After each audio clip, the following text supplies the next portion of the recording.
Ғасырлар бойы аңсаған тәуелсіздікке бүгінгі ұрпақтың қол жеткізгеніне 30 жыл. Осы орайда іргеміз бүтінделіп, еңсеміз көтеріліп, өркениетті мемлекеттер қатарына қосылдық. Ұлы дала төсінде ынтымақ пен береке орнады.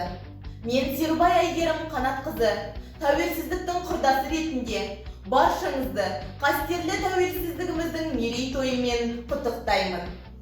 21 ғасыр білім мен біліктің дәуірі.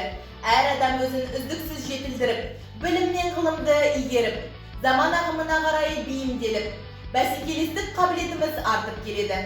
Білім еліміздің дамуының басты қозғаушы күші. Осы орайда мен мемлекетіміздің болашағының жарқын, айқын болуына өз үлесімді қосып келемін.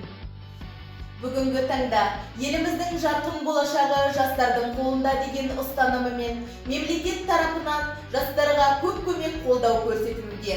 Ал біз жастар болашағымыздың жарқын болуы үшін аянбай еңбек етейік.